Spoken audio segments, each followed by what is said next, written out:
ঠিক আছে। আসসালামু আলাইকুম ওয়া রাহমাতুল্লাহি ওয়া বারাকাতুহু।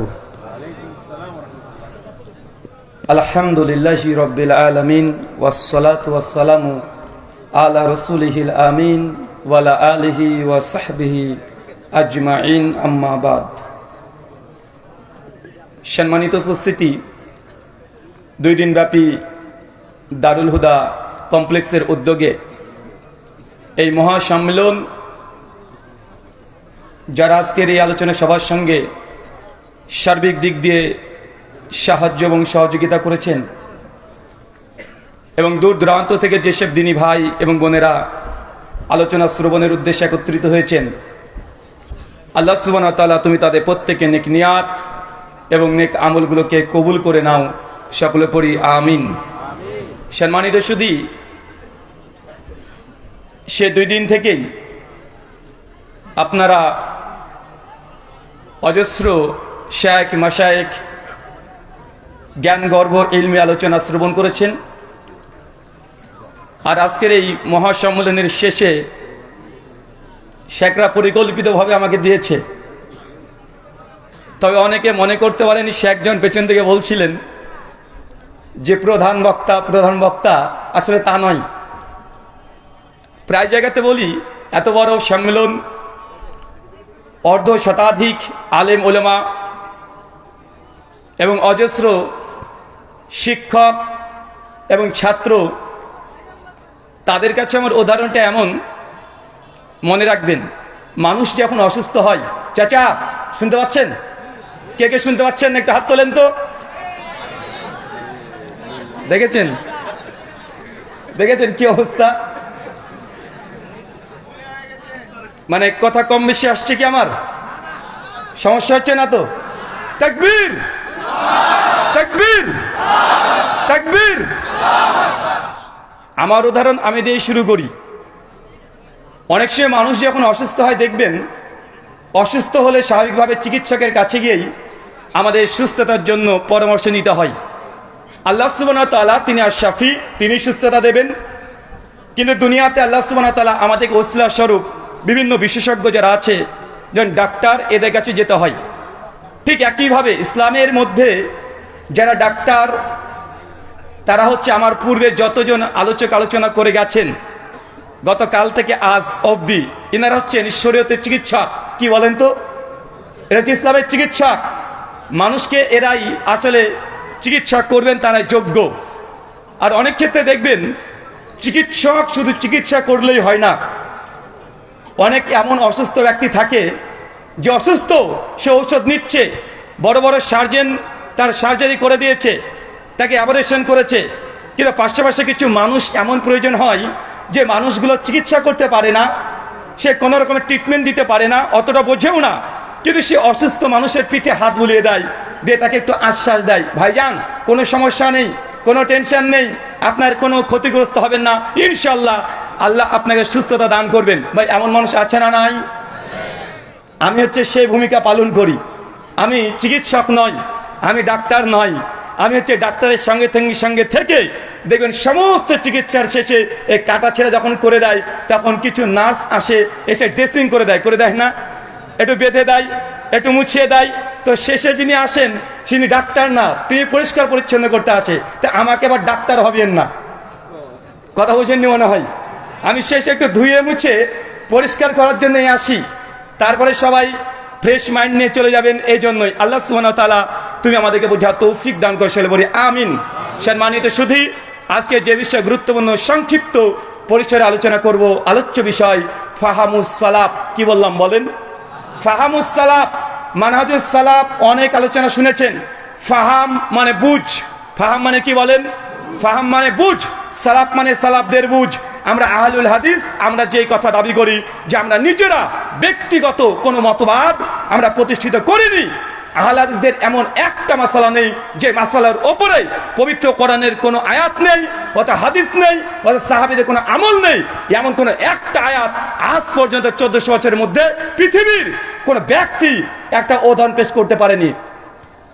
বুঝতে পারলেন না মনে হয়? আজ পর্যন্ত কি দেখাতে পেরেছে? আজকে আমাদের এই আহলে হাদিস সম্মেলন থেকে বিজ্ঞপ্তি বা ঘোষণা যাই বলেন, আমরা দীর্ঘদিন ধরে বলে আসছি, আহলে হাদিসদের বিরুদ্ধে যদি যুদ্ধ করতে হয়, যদি লড়াই করতে হয়, আমরা লাঠি দিয়ে ফালা দিয়ে আমরা লড়াই করতে পারি না। আমরা মুসলিম ভাইদের বিরুদ্ধে আমরা অস্ত্র ধারণ করতে পারি না। কেন? মুহাম্মদ সাল্লাল্লাহু আলাইহি সাল্লাম তিনি জানিয়েছেন, বুখারীর 38 নম্বর হাদিস, কোন মুসলমান মুমিনের বিরুদ্ধে যদি তরবারি যদি আঘাত করে, দুজন যদি মৃত্যুবরণ করে দুজনই জাহান্নাম, আর একজন যদি মৃত্যুবরণ করে আর একজন জীবিত থাকে তারপরেও দুজন জাহান্নামে যাবে। কেন? কারণ আপনি মুসলমানের বিরুদ্ধে তরবারি ধরার কারণে আপনি চেষ্টা করেছিলেন আপনার মুসলিম ভাইকে হত্যা করতে। তাই আমরা আহলে হাদিসরা মুসলিম ভাইদের সঙ্গে মারামারিতে আমরা যেতে চাই না। আমাদের ইখতিলাফ ইলমি ইখতিলাফ, কোরআন সুন্নাহর বুঝ ফাহাম নিয়ে আমাদের ইখতিলাফ। চলেন আপনাকে আজকে কিছু উদাহরণ দিব। আহলে হাদিস এটা হওয়ার জন্য পৃথিবীতে যতগুলো দল আছে মুসলিমদের মধ্যে তাদের মাসালা সাবিত করতে তাদের হাজার হাজার গ্রন্থের প্রয়োজন হয় কি হয় না? কিন্তু আহলে হাদিস একজন তরুণ যুবক যে মাদ্রাসায় এখন পর্যন্ত ধাপিতে পা দেয় নাই, যে মাদ্রাসাতে দূরের কথা ঠিক মতো মানে আলিফ বাতা এটা বলতেও পারে না, শুধু জুমার খুতবা শুনে শুনে একটা আহলে হাদিসকে যদি প্রশ্ন করেন যে আপনারা এই আমল কেন করেন, আহলে হাদিসরা দলিল ভিত্তিক জবাব দিতে পারে কি পারে না? আমি এই জন্যই বলেছি আগে থেকে, অনেক আগেই, যে আহলে হাদিসের কাছে যদি কোরআনুল কারীম থাকে আর সহিহুল বুখারী মতো গ্রন্থ থাকে, পৃথিবীর যে কোনো মাসালা অধিকাংশ সমস্যার সমাধান কোরআন আর সহিহ বুখারী থেকে দেওয়া সম্ভব কি সম্ভব নয়? আমরা আহলে হাদিস, আমরা যখন সালাতে দাঁড়াই কাদের সঙ্গে কাঁধ পায়ের সঙ্গে পা লাগিয়ে দাঁড়াই, মাঝখানে ফাঁকা বন্ধ রেখে দিই। এর জন্য আমাদের হাজার গ্রন্থ ঘাটার দরকার নেই। এই জন্য সহিহ বুখারী 725 নম্বর হাদিস যথেষ্ট আছে না নাই? যে কোনো মাসালা নামাজের তাকবীর থেকে সালাম পর্যন্ত সহিহুল বুখারী থেকে আমরা সাবিত করতে পারবো। কিন্তু আমরা যদি শুধুমাত্র এটাই বলি কোন রিজাল শাস্ত্র ব্যতি রেখে আহলে হাদিসের প্রত্যেকটা মাসালা অথেন্টিক সহি এটা প্রমাণ করা যাবে, আর আমাদের বিরুদ্ধে যারা অবস্থান করছে তাদের প্রত্যেক মাসালা দুর্বল হাদিসের উপর আছে, এটা প্রমাণ করা সম্ভব। চলেন কয়েকটা উদাহরণ, প্রত্যেক কাদের সঙ্গে কাঁধ পায়ের সঙ্গে পা লাগানো সহিহ বুখারীর 725 নম্বর হাদিসে আছে না নাই? আমাদের ডাইরেক্ট ওপেন চ্যালেঞ্জ, ওপেন মানে খোলাখুলি, উলঙ্গ চ্যালেঞ্জ। উলঙ্গ চ্যালেঞ্জ বুঝেন তো? আবার তোমার জামা কাপড় খুলে নয়, উলঙ্গ চ্যালেঞ্জ মানে ডাইরেক্ট। যতক্ষণ আমার কথা শুনছে কানের মধ্যে ঢুকেনি। আমাদের সমাজে দেখা যায় 2 ইঞ্চি 4 ইঞ্চি ফাঁকা রেখে কাতারে দাঁড় করানো, সহিহ তো দূরের কথা, জয়ীফ তো দূরের কথা, এটা জাল হাদিস কেউ যদি দেখাতে পারে, ইনশাআল্লাহ আমি আজকে যখনই পাবো হাদিস সেই সময় আহলে হাদিস মানহাজ ত্যাগ করে ওদের দলে ফর্ম ফিল আপ করে ভর্তি হয়ে যাব। এত তো দরকার নেই, হাদিস বললে তো অ্যালার্জি শুরু হয়ে যাবে। ইমাম যাহাবী রাহিমাহুল্লাহ তার মিজানুল ইতিদাল 4th খণ্ড 182 নম্বর পৃষ্ঠায় একজন মুকাল্লিদের কথা আলোচনা করতে গিয়ে বলছেন, তার নামটা আমি নিচ্ছি না, অনেক গুরুত্বপূর্ণ ব্যক্তি, কিন্তু এত বড় কথা বলেছেন। ইমাম যাহাবী রাহিমাহুল্লাহ বলছেন, কিছু কিছু মানুষ তারা বলেছে নিজের মাযহাবের পুরে গোড়ামি করে এত নোংরা বাজে মন্তব্য করেছে, তাদের দাবি তারা তাদের আওয়ামুন নাসকে জানিয়েছে কেউ যদি সহিহুল বুখারীর মতো গ্রন্থ পড়ে তাই সে জিন্দিক হয়ে মারা যাবে। কারা জানেন? আমি বললাম না, যারা বাংলাদেশে বেশি আছে, যারা আপনাকে আমিন বলার জন্য মসজিদ থেকে তাড়িয়ে দেয়, যারা 8 টাকা তারাবি পড়ার জন্য মসজিদ থেকে বের করে দেয়, যারা বুকের উপরে হাত বাঁধার কারণে আপনার উপরে কটূক্তি করে, তাদের ব্যাপারে ইমাম যাহাবী এই কথা লিখে গেছেন মিজানুল ইতিদালে, মানে বুখারী পড়লে নাকি জিন্দিক হয়ে যাবে। কেন? কারণ বুখারী, সহিহ বুখারী এমন একটি গ্রন্থ, আল্লাহর কোরআনের পরে সবচেয়ে বিশুদ্ধ গ্রন্থ, তাদের মানহাজ তাদের মাযহাবের প্রত্যেকটা বিরুদ্ধে যার জন্য ইমাম বুখারীকেও তারাও ছাড় দেয় নাই। আচ্ছা, আমরা রফুল এদেন করি, অন্য কোনো জায়গায় যাওয়ার দরকার আছে? সহিহ বুখারী 735 থেকে 39 নম্বর হাদিস, জল জল করছে, তারা বুখারী পড়ে, 17 বছর ধরে মাদ্রাসায় পড়ায়, 30 বছর ধরে নিজে পড়েছে, 40 বার বুখারী খতম দিয়েছে। বুখারী খতম দিয়ে হাদিয়া নিতে বেশ ভালো লাগে, কিন্তু বুখারী টকটকে জল জলে হাদিস যেমন তাদের সামনে পেশ করা হয় অমনি বলবো নাকি, ওই কথাটা বললাম না, মুখখান পেঁচার মতো করে ফেলে। আছে না নাই কথা বলেন? সামনে তারাবি আসছে, সহিহ বুখারী 2013 নম্বর হাদিস, দারুল উলুম দেওবন্দের নুসখা 1ম খণ্ড 269 পৃষ্ঠা, একদম পরিষ্কারভাবে তারা লিখে রেখেছে কিতাবুস সালাতুত তারাবি, তারাবির অধ্যায়ের হাদিস আম্মা জান আয়েশা রাদিয়াল্লাহু তাআলা আনহার হাদিস নিয়ে এসেছে আব্দুর রহমান ইবনে সালমা থেকে, মা কানা ইয়াজিদু ফি রমাজান ওয়ালা ফি গায়রিহি আলা 11 রাকা। আল্লাহর নবী রমজান মাস, রমজান বাদ দিয়ে 11 রাকাতে বেশি তারাবি পড়তেন না। যখন ইমাম বুখারীকে দেখছে কিতাবুস সালাতুত তারাবি অধ্যায় নিয়ে এই হাদিস নিয়ে এসেছে, সঙ্গে সঙ্গে হাদিসের দুশমন যারা আছে তাদের নুসখাকে ওই কিতাবুস সালাতুত তারাবি অধ্যায়ের নাম বাদ দিয়ে সালাতুল লাইল করে ছেড়ে দিয়েছে। আপনি এখনই উঠে রাখেন, এখনই রাখেন। ইমাম বুখারী অধ্যায় রচনা করছেন কিতাবুস সালাতুত তারাবি, এই যে সালাতে তারাবি, তারাবি সালাতের অধ্যায়, অথচ হাদিস নিয়ে এসেছে আম্মা জানের 11 রাকাতের হাদিস। এখন এই হাদিসকে তারা তারাবি অস্বীকার করার কারণে অনেক রকমের অভিযোগ আছে, কয়েকটা অভিযোগ প্রথমে এখানে খণ্ডন করে দিই, কারণ আগামী 1 সপ্তাহ পরে তারাবি আসছে, মারামারি শুরু হয়ে যেতে পারে, তাই জেনে রাখা ভালো। মানে এটা হচ্ছে তাবিজ। 1 সপ্তাহ আগে তাবিজ বেঁধে বাড়ি চলে যান। যখন আপনাকে বলবে যেটা তারাবির হাদিস না, আপনাকে বলবে তাহাজ্জুদের হাদিস, প্রথম জবাব দিয়ে বলবেন ভাই আমরা হালাসের প্রত্যেক বাচ্চাই স্বীকার করি যেটা তাহাজ্জুদের হাদিস। কখন আমরা অস্বীকার করলাম যেটা তাহাজ্জুদের হাদিস না? আরে বেটা, তাহাজ্জুদের তো হাদিস এবং তারাবিরও হাদিস, আমরা অস্বীকার করি না। অস্বীকার তো তুমি করেছো, তুমি বলছো এটা তারাবির হাদিস না, এটা তাহাজ্জুদের হাদিস। অভিযোগ 2, তারা বলে যে আল্লাহর নবী এই নামাজ 12 মাস পড়তেন, কিন্তু আহলে হাদিসরা মাত্র 1 মাস পরে, 11 মাস পরে না। বলে কি বলে না? আবার অভিযোগ করে বলে যে আহলে হাদিসরা তাহাজ্জুদ নামাজকে তারাবি বানিয়ে দিয়েছে, মানে যেই তারাবি সেই তাহাজ্জুদ। এটা আমাদের দাবি কি দাবি না? এটা আমাদের দাবি কি দাবি না? তারা বলে এটা আবার কেমন দাবি, যেই নামাজটা 12 মাস ছিল তাহাজ্জুদ, রমজানে হয়ে গেল তারাবি। আমার সাদা মনে সাদা প্রশ্নের সাদা জবাব। ভাই বলেন তো, আজকে জুমার দিন কত রাকাত নামাজ পড়েছেন? জুমা আজকে জোহর পড়েছেন? সপ্তাহে আপনি 7 দিন জোহর পড়লেন, জুমা আবার জোহরের দিন জুমা হলো কেন? শুক্রবারে জোহর কই গেল? যেই নামাজ সপ্তাহে 6 দিন আপনি পড়লেন জোহর, কে জুমার দিন জোহর কিভাবে জুমা হয়ে গেল? ভাই কিভাবে হয়ে গেল? তার মানে বোঝা যাচ্ছে ওয়াক্তের কারণে, দিনের কারণে, সময়ের কারণে নামাজের নাম পরিবর্তন হতে পারে। জোহর ছিল 4 রাকাত, জুমা হয়েছে 2 রাকাত, তার মানে ইবাদতের কাইফিয়াত পরিবর্তন হতে পারে। জোহরের ফজিলত আলাদা, জুমার ফজিলত আলাদা, তার মানে বোঝা গেল একই নামাজ 2 রকমের নাম হতে পারে, তার কাইফিয়ত, ফজিলত এবং তার মর্যাদা সবকিছু পরিবর্তন হতে পারে। তার জ্বলন্ত উদাহরণ, সপ্তাহে 6 দিন যে নামাজটা পড়ি জোহর, জুমার দিন হয়ে যায় জুমা। তার মানে একই নামাজের 2 রকম নাম হতে পারে কি পারে না? পারে। যখন দেখবে যে বুখারীর হাদিসের সঙ্গে তারা পারছে না, শুধু দেখবেন উল্টোপাল্টা করবে। যেমন ওই যে যখন বলি কাদের সঙ্গে কাঁধ, পায়ের সঙ্গে পা লাগিয়ে দেয়, তবে বুখারীর হাদিস, সুনান আবু দাউদের 666 নম্বর হাদিস, 667 নম্বর হাদিস, নবী বলছেন কাতারে ফাঁকা বন্ধ রাখো, মাঝখান দিয়ে যদি ফাঁকা থাকে শয়তান প্রবেশ করবে। আর কিছু কিছু বুখারীর দাস দিয়ে হাদিয়া নেয়া অনেকগুলো বড় বড় আল্লামা আছে, তারা বলে, আহলে হাদিসরা বলে কাতারের মধ্যে ফাঁকা থাকলে নাকি শয়তান ঢোকে। তো কাঁধ তো মিলেছে, ঠিক আছে, মাঝখানে ফাঁকা দেখে শয়তান ঢুকবে না? দেখেছেন নবীর হাদিসকে মানবে না, তারা অস্বীকার করবে।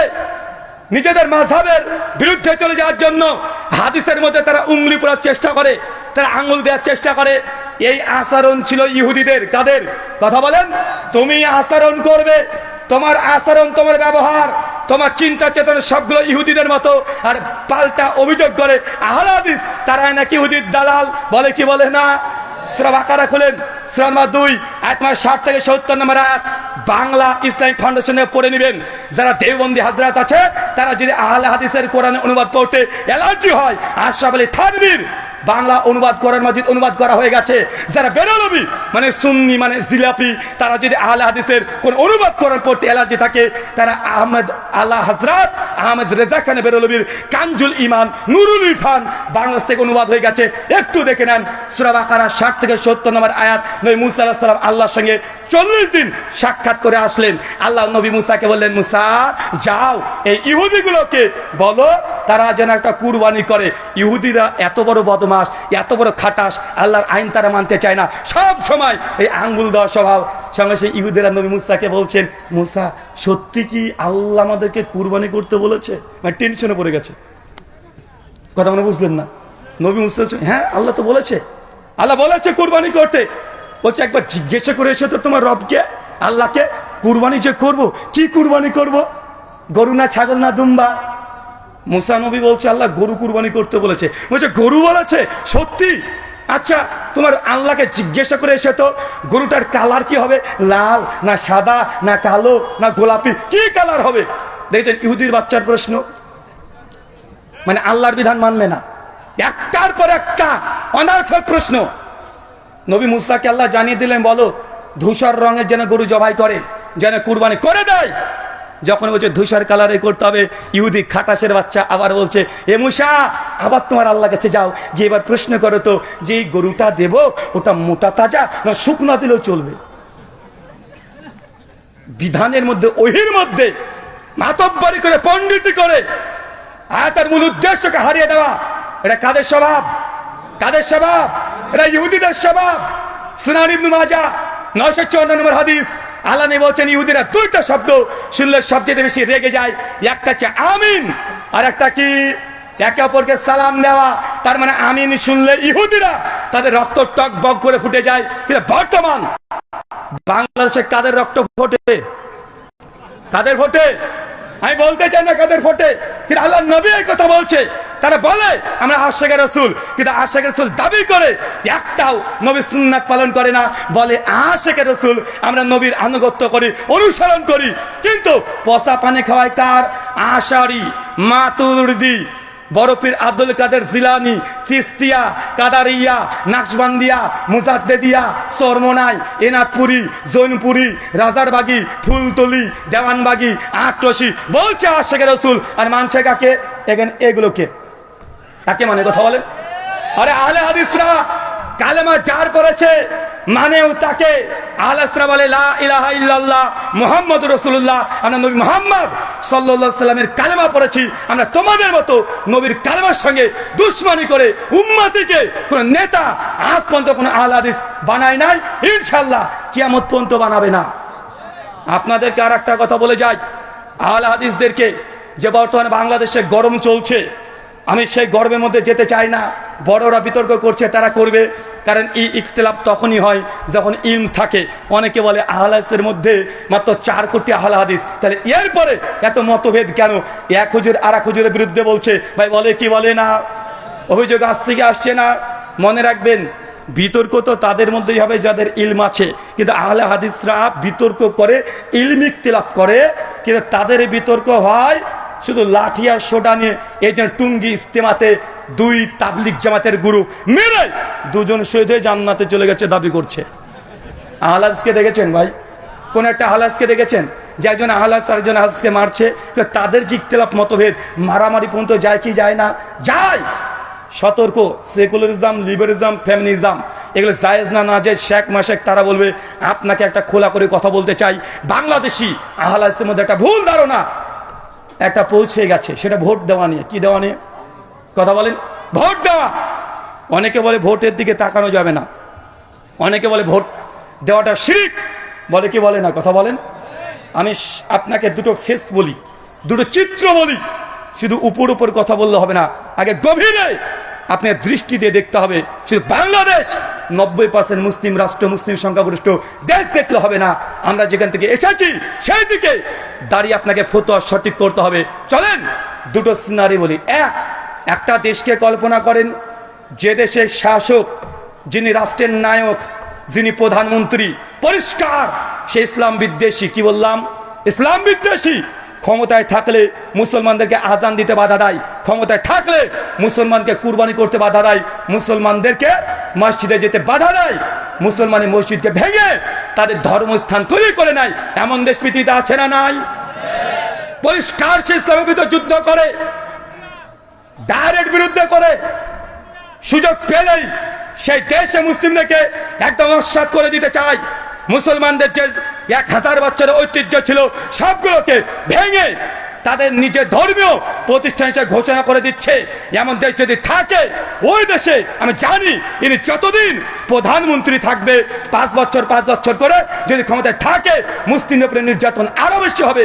কিন্তু ওই দেশে আরেকজন অপোজিশন আছে, বিরোধী দল আছে, বিরোধী ভোট, বিরোধী নেতা দাঁড়িয়েছে। ধরেন সেও বিশ্বাসের দিক থেকে কাফের, মুসলমান নয়। কিন্তু আমরা জানি এই দেশে বিরোধী পক্ষ যিনি আছেন, ইনি যদি ক্ষমতায় চলে আসেন তাহলে ইনি মুসলিমদের পুরো নির্যাতন করবেন না, মুসলিমদের নামাজ পড়তে বাধা দেবে না, হজ করতে বাধা দেবে না, জাকাত দিতে বাধা দেবে না, আজান দিতে বাধা দেবে না, মুসলমান মা বোন পর্দা পরে রাস্তায় চলাচল করবে, বাধা দেবে না। এরপরেও কে মসজিদে গেল, কে মন্দিরে গেল, এটা সে দেখে না। কে গরু খেলো, কে শুয়োর খেলো, এটাও দেখে না। বুঝতে পারলেন আমার কথা?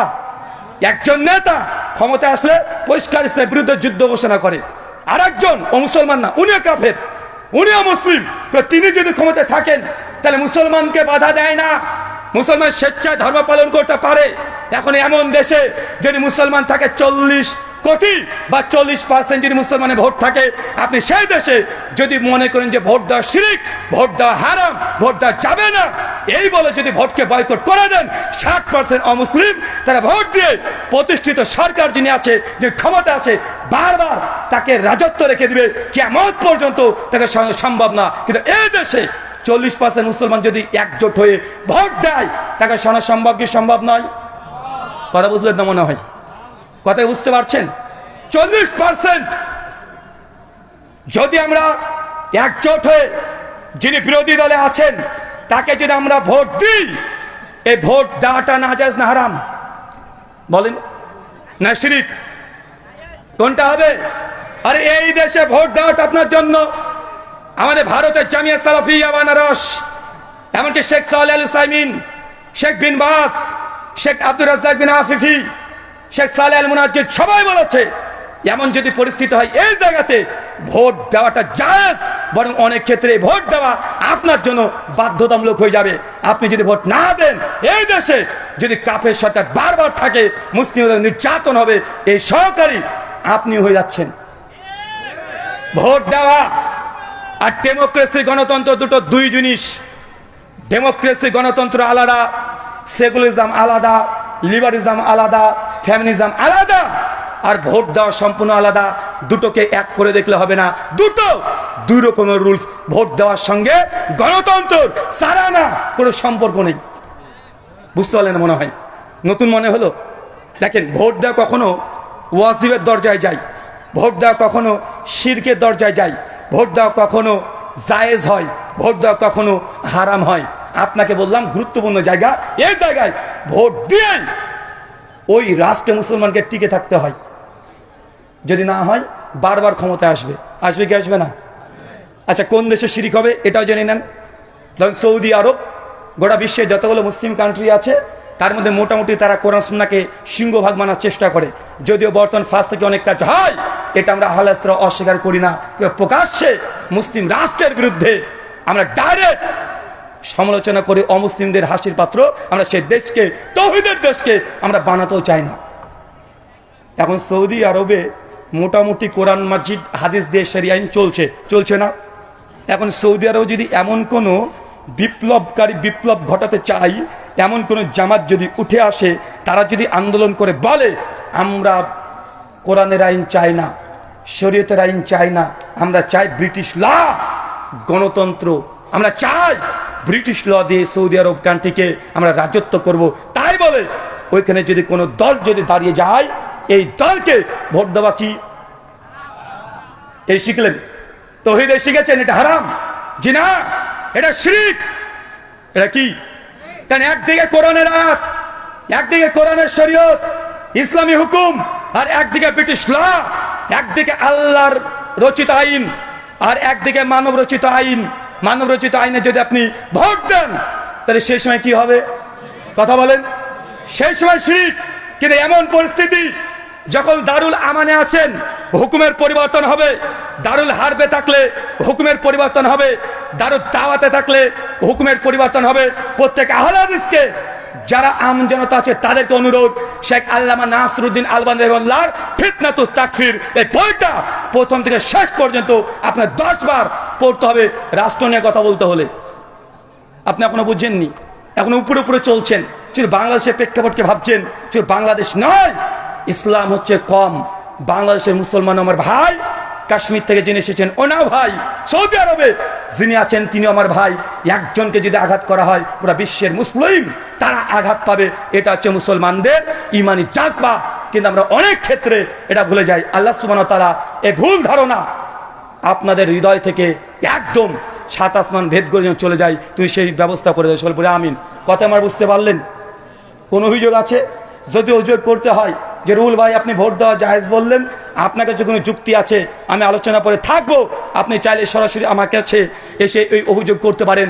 আবারও বলছি, গণতন্ত্র, সেকুলারিজম, লিবারিজম, ফেমিনিজম, ডেমোক্রেসি যা আছে এটা আলাদা, আর ভোট দেওয়া সম্পূর্ণ আলাদা।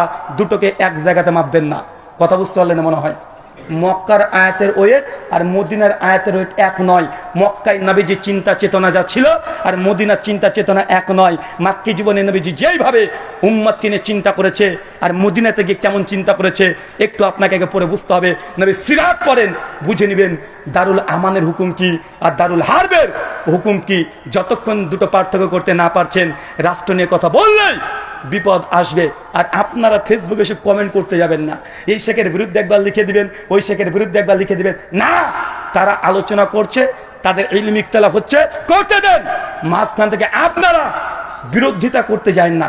একজনের ভক্ত আরেকজনকে মাটির সঙ্গে পিছিয়ে দিবেন, আরেকজনের ভক্ত আরেকজনকে পিছিয়ে দিবেন, এমনটা যেন আহলে হাদিস সাধারণ কর্মী জনতা যারা আছে এমন যেন না হয়। কারণ এগুলো নিয়ে বাতিল যারা আছে তারা হাসাহাসি করছে।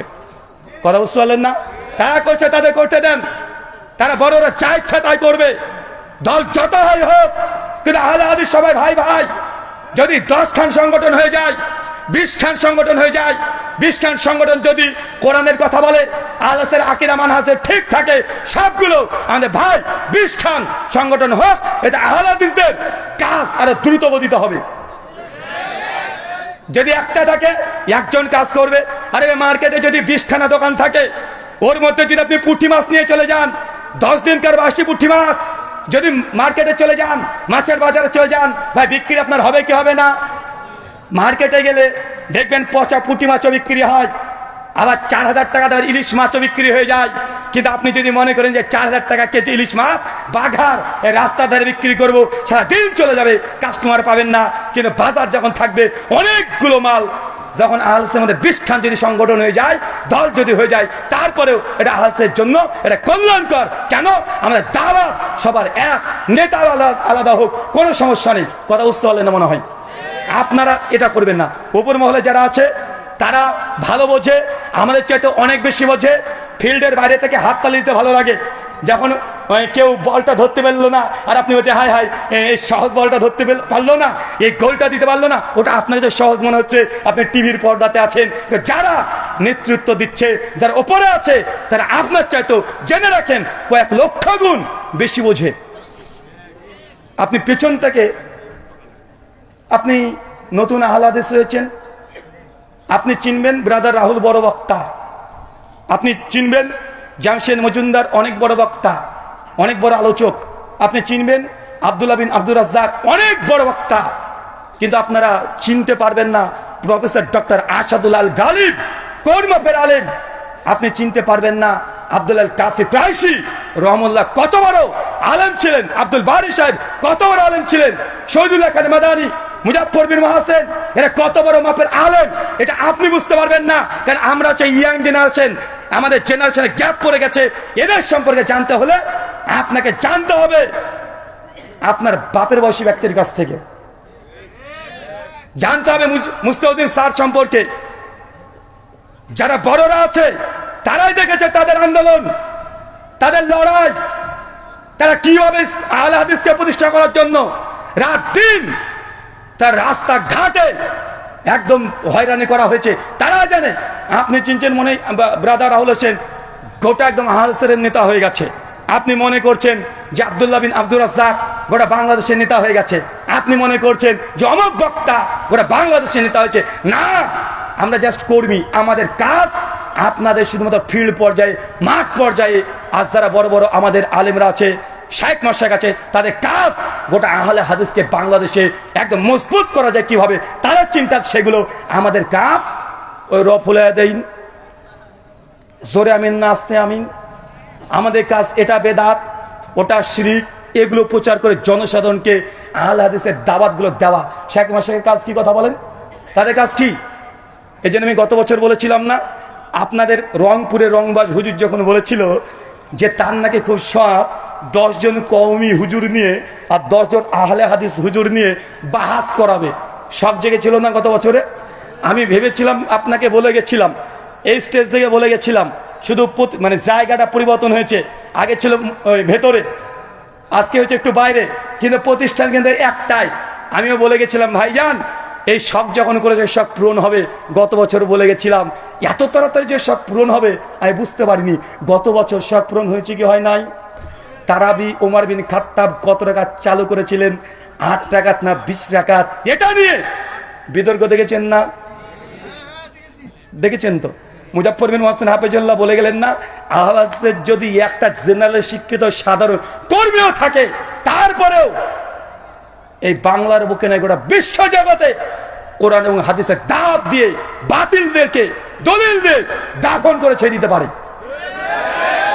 ভাই আমি আগে বলেছি আমি আলেম না, আর যদি আমাকে কেউ যদি আলেম না বলে এটার আমার কাছে অ্যান্টিভেনাম জবাব আছে, আর যে জবাব দেব ওই জবাব ও হজম করতে পারবে না, ও বিষ্ঠে মরে যাবে। একটু দিয়েই দিই। বারবার বলে যে তুমি আলেম না। ভাই আলেমকে পৃথিবীতে দেখাও আমাকে। কে আলেম? ইনাতুল আব্বাসী, উনাকে আলেম বলবেন? কিছুদিন 2 বছর আগে আলাউদ্দিন জিহাদি পরিষ্কারভাবে বলে দিয়েছে ইনাতুল আব্বাসী ও আলেম না, জাহেল। বলি না ভাইজান? আবার ইনাতুল্লাহ আব্বাসী আলাউদ্দিন জিহাদিকে জাহেল বলেছে। কিউট বয় রেজাল করিম আবরার আবার চ্যালেঞ্জ করেছে আলাউদ্দিন জিহাদিকে, এক পারা যদি ফোতায় শামির নেরা আরবি টাকলা আরবি পড়ে দিতে পারে তাহলে নাকি বাসে জিতে দিবে। মানে আবরারের কথা অনুযায়ী এই দেখেন আলাউদ্দিন জিহাদি মূর্খ জাহেল। তো আলেম কে রে ভাই? তুমি যাকে আলেম বলছো, তোমাদের গ্রুপের ব্যক্তি থেকে তুমি হচ্ছে আলেম। বাংলাদেশে বর্তমানে বাইতুল মুকাররমের যিনি খতিব, নাম কি? মাওলানা আব্দুল মালিক। আমি গত বছর পর্যন্ত তার নামের শেষে বলতাম হাফেজাহুল্লাহ। গত বছর পর থেকে বলি না। কেন বলি না? কারণ তাকে যখন প্রশ্ন করা হয়েছে আমিন প্রসঙ্গে, ভিডিওটা ভাইরাল হয়েছিল যে কিছু কিছু ব্যক্তিরা মসজিদে আমিন বলে, আমি তার ইলমের কারণে তাকে শ্রদ্ধা করতাম, তাকে ভালোবাসতাম, তার জন্য আমার প্রত্যেক আলোচনাতে আব্দুল মালিকের নাম নিলেই আমি বলতাম হাফেজাহুল্লাহ বলতাম। গত বছর থেকে বলি না, এই জন্য উনি নবী সুন্নাতকে নিয়ে এমন কটূক্তি করেছে, বোঝে সৌদি আরব থেকে কাজ করতে গিয়ে ছেলেরা সব আমিন নিয়ে আসে, আমিন করে চিৎকার মারে। নবীর সুন্নাতের সঙ্গে এটা দুশ্মনী করা হয়েছে না? তো যে নবীর সঙ্গে দুশ্মনী করবে, নবীর সুন্নাতের সঙ্গে দুশ্মনী করবে, তার সঙ্গে আমাদের কোনো সম্পর্ক, ভালোবাসার সম্পর্ক থাকতে পারে না। কেন? আপনাকে ভালোবেসেছিলাম আপনার ইলমের কারণে, কিন্তু আপনি সেই ইলমের সঙ্গে নবীর হাদিসের সঙ্গে সুন্নাতের সঙ্গে কটূক্তি করেছেন, যেই জন্য সম্মান করেছি ওই জন্যই এখন আর হাফেজাল্লাহ শব্দটা বলি না। আচ্ছা, আলেম আলেম করছে, দুটো বইয়ের নাম বলে যাই, অনেক মানে ছাত্র বন্ধুরা আছেন। একটা বইয়ের নাম হোসাইনুল হারমাইন। কি নাম বললাম? এটা মাওলানা আহমদ রেজা খান বেরলভী, সুন্নিদের প্রতিষ্ঠাতা। সুন্নি বলে হয়তো বুঝবেন না, আমরা ভারতে বলি বেরলভী। বাংলাদেশে পরিচিত বিখ্যাত নাম জিলেপি হুজুর। কি হুজুর? রেজভি জিলেপি, তাই না? বললে হাবি বললেও চলে। আর একটা বই আছে আল মুহান্নাদ আলাল মুফান্নাদ। কি নাম বললাম? আল মুহান্নাদ আলাল মুফান্নাদ। সেই সময়তে আলা হযরত সুন্নিদের ইমাম আহমদ রেজা খান বেরলভী 1905-এ একটা বই লেখে। বইটা লিখেছে একসঙ্গে দেওবন্দি প্রায় 15 জন আলেমকে কাফের ভোটা দিয়েছে। কে কে লিস্টে আছে জানেন? কাসেম নানুতুবি, হোসেন আহমদ মাদানি, রশিদ আহমেদ গাঙ্গোয়ী, আশরাফ আলী থানভী। তো দেওবন্দিরা যাদেরকে মনে করে আল্লাহর ওলি, হাকিমুল উম্মাত, এর মতো আলেমা দুনিয়াতে নেই, তার যমজ ভাই বেরলভী হানাফি, তারা বলে এরা হচ্ছে কাফের। তো তুমি যাকে আল্লাহ মনে করো, বেরলভীরা আল্লাহ স্বীকারই করে না, কাফের বলে। আবার বেরলভীরা যাকে আল্লাহর ওলি মনে করে, আহমেদ জাখানা বেরলভীকে, আহমেদ ইয়ার খান নাইমিকে, দেওবন্দিরা আবার তাদের আল মুহান্নাদ আলাল মুফান্নাদে বলেছে বেরলভীরা হচ্ছে শয়তানের জামাত, মানে শয়তানের দল। মনে বুঝতে পারলেন না? তো আমাকে তুমি আলেম না আলেম না পরীক্ষা করছো? তোমাদের যমজ ভাই 2 গ্রুপ, তোমরা দুজনকে তো আলম স্বীকার করো না। এলাতুল্লাহ আব্বাসী বলে লুৎফর রহমান ফারাজি জাহেল, মূর্খ, কিছু জানে না। আবার লুৎফর রহমান ফরাজি, এনায়েতুল্লাহ আব্বাসী বলে এ জাহেল, এ কিছু জানে না, এ হচ্ছে গাবগাছি। ভাই বলে কি বলেন না, কথা বলেন তো। ভাই আমি যদি মদিনা ইউনিভার্সিটি থেকে সনদ নিয়েও আসি, আমি যদি দেওবন্দ থেকে সনদ নিয়েও আসি, তারপরে তোমাকে আলেম স্বীকার করবে বলো, তাহলে আমি কাল থেকে বক্তব্য ছেড়ে দিয়ে দেওবন্দে গিয়ে ভর্তি হয়ে যাব। কিন্তু আমার মানহাজ আকীদা থাকবে আহলে হাদিস, আমাকে স্বীকার করে নেবে তারা, কথা বলেন। আমি দেওবন্দ থেকে 10 বছর পড়বো দরকার হয়, যদি তোমার সার্টিফিকেটের প্রয়োজন হয়, যদি আমাকে একাডেমিক্যালি পড়া যদি তোমার জন্য যোগ্য মনে হয়, তাহলে আমাদের এই যে মুকাররম বিন মুহসিন হাফেজাহুল্লাহ আল মাদানী তিনি আছেন, তার কথা হলো মেনে নাও। তিনি তো বলছেন শহরের বেদাত করছে কেন, তাহলে উনি তো আলেম, আলেম না, কথা বলেন। শেখ মতিউর রহমান মাদানী হাফেজাহুল্লাহ তৌহিদ শিরকের বিরুদ্ধে এত কথা বলেছেন, অনেক কথা বলেছেন। তিনি তো হানাফি মাদ্রাসায় পড়েছেন, তিনি তো আবার মদিনাতে দীর্ঘদিন ধরে পড়ছেন, দাস দিচ্ছেন। আমি আলেম না, তিনি তো আলেম, তার কথাগুলো মেনে নাও। মানবা না কেন? কারণ তোমার বাপের বিরুদ্ধে যায়, তাই তোমার বাবার বিরুদ্ধে চলে যায়। মানে তোমার ফিরকার ও যদি চাহে নয়, ও পরে কাল ও অনেক বড় আল্লামা, আর বিরোধী দল ওদের দলে যদি আল্লামা থাকে, তোমার বিরুদ্ধে গেলে তুই তাকে জাহেলি বলতে দাও, তা আমার ডিগ্রি আর থাক আর না থাক যাই আসে না। কথা বোঝেননি মনে হয়? আমার ডিগ্রি থাকলেও তুমি মানবে না। আমি যে 10 বার দাওরা পাস করি, তারপর তোমার কথা মানবে না। তা তোমার কাছে ডিগ্রি দেখছে 5 পয়সা লাভ নাই। যদি প্রয়োজন হয় মাঠে আসো, তোমাকে দেখানো হয়েছে গত বছর। অনেকে বলছে যে ব্রাদার রাহুলের সঙ্গে ডিবেট করব না। কেন করব না? তো ওই যে জেনারেল শিক্ষিত সাধারণ মানুষ, তো আমি তো বলেছি যে পৃথিবীতে আলেম কেউ নাই, সবাই সবাইকে জাহিলি মনে করে, সবাই সবাইকে জাহিল মনে করে।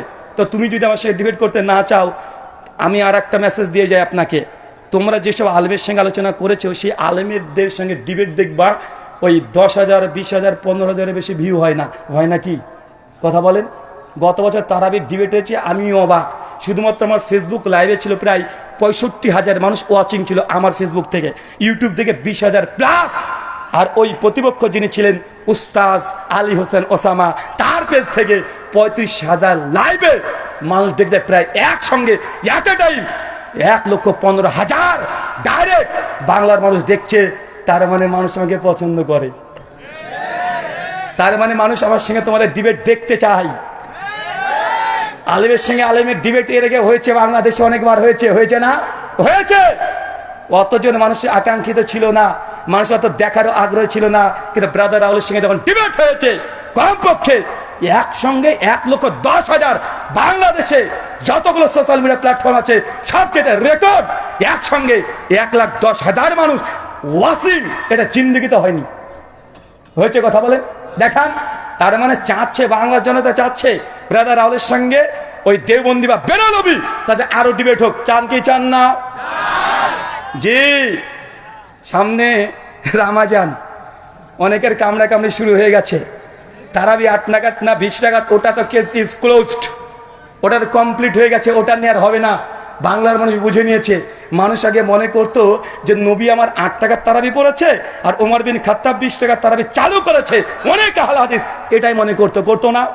যখন এই বিষয়ে যখন প্রথম হেডিং হয়েছিল, আমাকে অনেক মাদানী আলেম ফোন করেছে যে রুহুল ভাই আপনি এটা কিসে আপনি ডিবেট করতে যাচ্ছেন, যে ওমর বিন খাত্তাব কতবার তারাবির আদেশ দিয়েছেন আর ওমর তো 20 টাকাতে চালু করেছেন না। তাদেরও এরকম ধারণা ছিল, অনেকে আমার প্রতি অভিযোগ করেছে। আমি বলেছি পিকচার আবি বাকি হে, कुर्सी का पेटी बांध लीजिए, मौसम बिगाड़ने वाला है।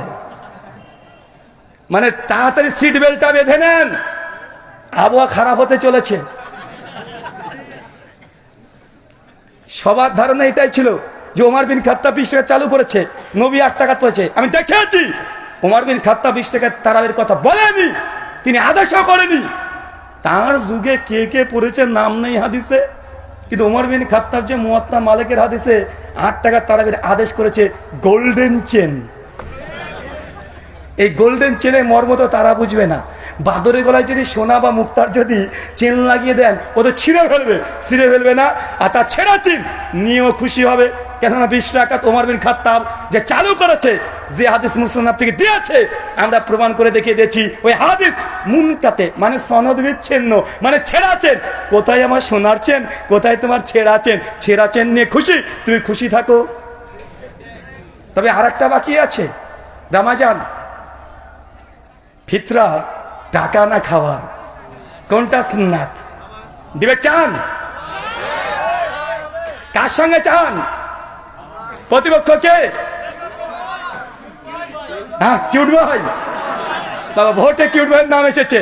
কিউট বয় তোমাকে চাচ্ছে রমাজানে, ফিতরা টাকা না খাবার। রেডি? রেডি তো আপনারা? আচ্ছা, উনি বলবেন যে না উনি জেনারেল আর ও হচ্ছে মিনারেল। ও হচ্ছে মিনারেল। কি কথা বলেন? মিনারেল আর আমরা চাই জেনারেল। তো ভাই জেনারেলের কাছে একবার তো এসেছিল না? ডিবেটটার নাম দিতে হবে না, দাও আলোচনা, দাও পর্যালোচনা, দাও মিটিং, দাও বৈঠক, যা ইচ্ছা তাই নাম দিয়ে দাও, তাও কোনো সমস্যা নেই। যে লাউ সেই কদু, কথা বুঝলেন না? মানে পেস্টিজে বাঁধে, বলছে ডিবেট নামে যা যাবে না, কি নামে আসতে হবে? পর্যালোচনা। তাই আসো, যে পারে সব জায়গায় পারে, তাই না? যে পারে সে সব জায়গায় পারে। আহলে হাদিস জনতা চাচ্ছে এবছর রমজান মাসে ফিতরার আগেই ফিতরার টাকা দেয়া সুন্নাত না খাবার দেয়া সুন্নাত, এই মাসালায় যত দেওবন্দি বাংলাদেশে আছে, ইন্ডিয়াতে আছে, সুন্নি বেরলবি যা আছে, সবাই না ভাবতে পারে সবাইকে হয়তো চ্যালেঞ্জ করব, অত নিচে আমরা নামতে পারবো না। সুরের সঙ্গে লড়াই করার জন্য ওই নর্দমায় নেমে কাদা মাখতে রাজি নই। যারা মূল স্ট্রিম আছেন তারা আসেন। আর যদি মনে করেন যে না আমার ডিবেট করার জন্য ইজাজত লাগবে, এখানে মাদানী সাহেব আছে, তিনার সম্মতি নিয়েই এই বিতর্ক হবে। চান কি চান না? কথা বলেন। 1 cute boy, 2 play boy, 3 night boy. নামগুলো জানা আছে তো? কিউট বয় কে বলেন তো? সবাই তো জেনে নিয়েছেন। নাইট বয় কে? ওই যে রাত্রিবেলা চশমা পরে অটো তালাক বউ করে দেয়, আমি ঘরে থাকবো বউ নিয়ে আমার বউকে তালাক দিয়ে দেয়। এদের তো চরিত্র খুব ভালো না, কথা বুঝলেন না ভাইজান? 3 নম্বর প্লে বয়, রংপুরে রংবাজ হুজুর, গত বছর থেকে ভ্যানিশ, আর নাই। আর দেখা যায় আল্লাহ নাকি ইহুদিদের বিরুদ্ধে কথা বলে না, ফিলিস্তিনের যুদ্ধের জন্য কথা বলে না। গত বছর 5ই আগস্টে যা ঘটে গেছে, ওই প্লে বয়কে মাঠে দেখা যায় না, ও ঘুমিয়েছিল। ফেসবুকে দেখেছেন, আন্দোলন করতে দেখেছেন, রাস্তাতে নামতে দেখেছেন, কোন জায়গায় গিয়েছে না? বেটা ফিলিস্তিনে যুদ্ধ করতে যাবে তোমার নিজের মাতৃভূমিতে, ছেলেরা রক্ত দিয়েছে রংপুরে অনেকেই, তারপরে তার পাতো দূরের কথা পাঞ্জাবে দেখা যায়নি, দেখা গিয়েছে। তোমরা কত বড় মুজাহিদ বাংলার মানুষ দেখে নিয়েছে, ভয়ে ঘাপটি মেরে ফেসবুকে একটা কমেন্ট করার সাহস পায় নাই। বরং কিছু কিছু মানুষ রটিয়ে দিয়েছিল সেই সময় ওই প্লে বয় ও নাকি গুম করে নিয়ে চলে গেছে। 2 দিন পর ফেসবুকে এসে বলছে একটা গুজব কেউ ছড়াবেন না। সেই সময় দেখবেন 5ই আগস্টে পোস্ট করেছিল গুজব কেউ ছড়াবেন না। অনেকে ভাবছেন আমি ওই আদনান না নাদান, মানে শিশু বাচ্চা, ওই নাদান ও নিজে পোস্ট করে বলে দিচ্ছে যে দেখেন আমাকে কেউ গুম করেনি, আমি সুস্থ আছি, স্বাভাবিক আছি, আমি এই মুহূর্তে কোরআন এবং হাদিসের অনেক গভীর মুতালা করছি। বেটা বাংলাদেশ যাচ্ছে ভেসে আর তুমি মুতালা করছো। তোমার এই মুজাহিদ দেবেন, তার পোস্ট আছে, যদি আমার বক্তব্য শুনে পোস্ট ডিলিট না করে দেয় এখন স্ক্রিনশট মেরে রেখে দেয়, কারণ বিশ্বাস নেই তাদেরকে, ডিলিট করে দিতে পারে। সম্মানিত সুধী, তার মানে আমরা বুঝলাম বাংলার মানুষ চাই যে তারা আমাদের সঙ্গে আসুক। নামও যে 3 জনে বলে দিয়েছি, কয়েকটা নাম নতুন যুক্ত হবে এবছরে। তার মধ্যে একটা আরিফ বিন হাবিব খুব ফটর করেছিল। বেটা বলেছে 1264 হিজরির আগে নাকি কেউ 8 টাকা তারাবি এই আন্দোলন নাকি ছিল না। আমি তোমাকে চ্যালেঞ্জ করে বলেছি, মায়ের যদি দুধ খেয়ে থাকো 1284 হিজরির আগে তারাবি তাহাজ্জুদ আলাদা নামাজ একটা দলিল তোমার বাপের ঘর থেকে হলে দিয়ে যাবে। এটা 1264 হিজরির আগে 84 হিজরির আগে কেউ দাবি করেনি, কেউ না। যদি বুকে দাম থাকে তারাবি না তাহাজ্জুদ একই নামাজ না ভিন্ন নামাজ, এই বাহাসে আরিফ বিন হাবিব ওয়েলকাম, চলে আসো, রাজি আছি। তুমি আবার বলো না জানো যে জেনারেল, কারণ তুমি একাধিক আলোচনাতে বলেছো যে তুমি যে মসজিদে খুতবা দাও যে মসজিদে আলোচনা করো, মাঝে মাঝে আহলে হাদিস ছেলেরা ছোকরারা নাকি গিয়ে বলতেন বা বলেন যে আপনারা কেন বুকের উপরে হাত নাবির নিচে হাত বাঁধেন, বুকের উপরে হাত বাঁধা হাদিস নাকি সহি, তুমি নাকি মোলে অ্যাপস খুলে সব খুলে খুলে হাদিস থেকে বুঝিয়ে দাও। বেটা আমি আহলে হাদিস, আসো একবার বুঝাতে, একবার বুঝাতে আসো। তারাবি তাহাজ্জুদ এক নামাজ না ভিন্ন নামাজ, রমজান মাস, কেননা আগে থেকে তারা শোরগুলো পাকিয়ে দিয়েছে। আর আমি আগে বলেছি ভালো হতে চাই, কিন্তু এই হুজুররা আমাকে ভালো হতে দেয় না। আমি কত চেষ্টা করি ভালো হয়ে যাব, বারবার চেষ্টা করি যে আমার এই ভাইদের সঙ্গে ডিবেট বাহাস মোনাজারা করবো না, কিন্তু বারবার শুধু পেছনে খোঁচা দেয়। তো খোঁচা দিলে তো বাসার রেডি আছে, রেডি আছে না নাই? তুমি খোঁচাখুচি করবা, বাসার নেবা না, তোমাকে বাসার নিতে হবে। আর আমরা দেওয়ার জন্য সবসময় প্রস্তুতি নিয়ে থাকি। তার জন্য আপনি আগে বলে দিয়েছি, তারাবি তাহাজ্জুদ যদি দাম থাকে, কিউট বয় তুমি চলে আসো, না পালে তোমার প্লে বয়কে পাঠিয়ে দাও, তাও না পালে নাইট বয়কে পাঠিয়ে দাও, তা না পালে আরিফ বিন হাবিব, এখনও তার সঙ্গে ভদ্রতা হচ্ছে, যতদিন সে ভদ্রতা দেখাবে। তারপরে আরো যদি না হয়, তোমাদের কি যেন নাম, আর একটা কি নাম যে ওটা, হ্যাঁ ও বাচ্চা ছেলে রফিকিকে তো 2017 সালে মালিটোলা মসজিদে সাইজ করে ছেড়ে দিয়েছি, বেচারা তারপর থেকে আর কথা বলে না। লুৎফর রহমান ফারাজি ও লিস্ট থেকে আউট হয়ে গেছে, ওকে মানে মঙ্গল করে খুঁজতে হবে, ওকে দেখাই যায় না। দেখা যায় আর তামিদুল মাওলা, ও গায়েব, অদৃশ্য, ও বৃহস্পতি গ্রহে বসবাস করছে এখন। কিন্তু এখন মাঝে মধ্যে একটু উঠবাই লাভ দিত, অনেকটা কমে গেছে। কিন্তু ইদানিং ফেসবুকে আবার শুরু হয়ে গেছে, বড় শয়তানগুলোকে বেঁধে দেয় রমজান আসে, ছোট শয়তান ওরা কিন্তু খুচাখুচি করবে, করে কি করে না। তাই আগে থেকে জানিয়ে দিলাম, पेटी का कुर्सी का पेटी बांध लीजिए, रमजान आ रहा है, मौसम बिगड़ने वाला है। आगे থেকে রেডি হন, সময় দিয়ে দিলাম 10 দিন সুযোগ পাবা। একদম স্কুলের ব্যাগ নিয়ে মৌলানা আব্দুল মালিকের কাছ থেকে তারাবি তাহাজ্জুদ এক নামাজ না ভিন্ন নামাজ, 10 দিন ক্লাস করতে শুরু করে দাও। 10 দিন পর দেখা হবে ইনশাআল্লাহ। ক্লাস করো, একদম শিশু বাচ্চা ছেলে মতো পড়তে চলে যাও 10 দিন। আমি 10 দিন পড়তে পারবো না, 10 দিন আমি আছি, এখানে প্রোগ্রাম আছে, তুমি পড়তে যাও, পড়াশোনা করে আসবে, ভালো করে পড়াশোনা করে আসবে, একদম ভালোভাবে পড়াশোনা করে এসে আহলে হাদিসের জেনারেল শিক্ষিত একজন ছাত্র কাছে এসে দলিল দিও, তোমার দলিলকে কিভাবে বুঝিয়ে দিতে হয় আমরা ঠিক বুঝাতে পারবো। আল্লাহ সুবহানাহু ওয়া তাআলা আমাদের বোঝার তৌফিক দেন, আমিন। ভাবেন না যে অহংকার বা গৌরব করলাম, কারণ আমি চাই আমাদের আলেম ওলামা শায়েখ মাশায়েখ এদের কাছ থেকে আমরা কি শিখি। শেখদের ডিবেটের জন্য আমি বলি, বারবার বলি, কোন শেখ মাশায়েখ তারা যেন ডিবেটে না যায়। আরে আমরা আছি, ওরকম ছুঁচো মারতে কামান ব্যবহার করার দরকার নাই, মশা মেরে হাত গন্ধ করার দরকার নেই। ওইসব গন্ধ কীটগুলোকে মারার জন্য আমরাই যথেষ্ট আছি। যে কোনো এই প্রয়োজনে আসুক। হ্যাঁ, ওই যে আলাউদ্দিন জিহাদি চাচু, চাচি গায়া, হ্যাঁ শফিক হাশেমি না, হ্যাঁ শফিক হাশেমি, উনি তো বলে রফুলেদের নাকি এক্সপায়ার হয়ে গেছে, মানে আগে ছিল এখন আর চলে না। বসে দেখো একবার, শফিক হাশেমি সাহেব একবার বসে দেখেন, চ্যালেঞ্জ করলাম, একবার রফুলেন কি মানসুক এই মাসালে বসে দেখেন, বাংলার মানুষকে জানতে দেন তারা কোন হাদিসের প্রতি আমল করে। বাংলার মানুষের জানার অধিকার আছে না নাই? কতদিন আর চাপাবাজি চলবে? মাযহাবের নামে কতদিন চাপাবাজি চলবে? জোর গলায় বলছে যে আমাদের ইমাম আবু হানিফা এক ইশাতে ওযু করতেন, ফজর পর্যন্ত এক অজুতে নামাজ পড়তেন। কত বড় ইমাম তুমি দেখেছো? আহলে হাদিসরা তাকে একেবারে মানে না, বলে কি বলে না। আমি শুধু এই কথা বলেছি, আমার সাদা মনে সাদা প্রশ্ন, সাদা মনে কোনো কালো দাগ নাই। প্রশ্ন আমার, বলেন তো এশা থেকে ফজর যদি এক অজুতে নামাজ পড়ে, এই একদিন দুই দিন নয়, টানা 40 বছর, 40 বছরে কি একটু হাগু চাপায়নি রাত্রিবেলাতে? বড় আলেম শায়েখ আমাদের তাজ ইমাম আবু হানিফা রাহিমাহুল্লাহ, তার সামনে এরকম কথা বলতে চায় না। আচ্ছা হলো না, ধরেন বুজুর্গ মানুষ, একটু ফুসফাস 19, 20, 20, 21, 22 তো হওয়ার কথা, তাও হয়নি, মেনে নিলাম না হতে পারে, আল্লাহর অলি মানুষ। আচ্ছা এই 40 বছর কি স্ত্রীর কাছে যাওয়া লাগেনি? স্ত্রী কি হক নাই? স্ত্রী কি এত বড়, উনি আবার কত বড় আল্লাহর অলি ছিল কে জানে? 40 বছর স্ত্রীর কাছে যাওয়া লাগেনি।